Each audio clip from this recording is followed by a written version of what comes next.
बात करें जूनागढ़ महानगरपालिकाની ચૂંટણીમાં ભાજપ ઉપર આક્ષેપ છે ત્યારે કોંગ્રેસ અને આમ આદમીના જે ભાજપ ઉપર આક્ષેપ છે ત્યારે ભાજપ તમામ નીતિ અપનાવી હોવાના આક્ષેપ કરવામાં આવ્યા છે ત્યારે ભાજપે આક્ષેપોને વખોડી કાઢ્યા છે। હાલમાં સ્થાનિક સ્વરાજ્યની ચૂંટણી ચાલી રહી છે ત્યારે જૂનાગઢ મહાનગરપાલિકાની પણ ચૂંટણી ચાલી રહી છે ત્યારે ભાજપ ઉપર આક્ષેપ લગાવવામાં આવ્યા છે। કોંગ્રેસ અને આમ આદમી પાર્ટીના भाजप पर आक्षेप है। भाजप तमाम नीति अपनावती होवाना आक्षेप लगाववामां आव्या छे त्यारे भाजपे आक्षेपोने वखोडी काढ्या छे।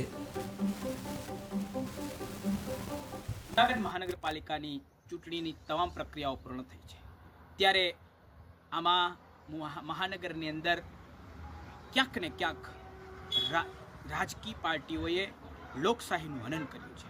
भाजपे दबावी दड़ावी धमकावी અને ઉમેદવારોનો ફોર્મ ખેંચવાનું જે કાવા દાવા કર્યા છે એમાં આમ આદમી પાર્ટીના ઉમેદવારોને ધમકાવી બીવડાવી લાલચો આપી અને એને ફોર્મ ખેંચવા માટે મજબૂર કર્યા છે। ત્યારે એ થોડે અંશે એના કાવા દાવામાં સક્સેસ થયા છે પણ સક્સેસ એટલા માટે કે એણે ઉમેદવારોને ધમકાવ્યા ડરાવ્યા અને એના પક્ષે લઈ અને ફોર્મ ખેંચાવ્યા છે।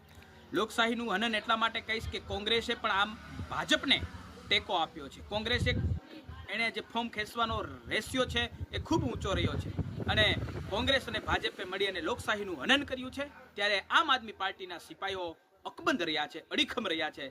આજે છેલ્લા 2 દિવસથી અમારા ઉમેદવારોને ધાક ધમકી અને લોકશાહીની હત્યા કરવાનું કામ ભારતીય જનતા પાર્ટીએ કર્યું છે એટલા માટે આજે ધરણા ઉપર ઉતરવું પડ્યું છે અને હું ચોક્કસપણે કહીશ કે જેટલા ફોર્મ ખેંચાણા એમની ઉપર જે અત્યાચાર ગુજારવામાં આવ્યો છે ગુંડા તત્વોએ અને એમને જે પૈસાની ઓફરો કરવામાં આવી એમને પૈસા આપવામાં આવ્યા લાલચો આપવામાં આવી આ દેશમાં અને આ જૂનાગઢ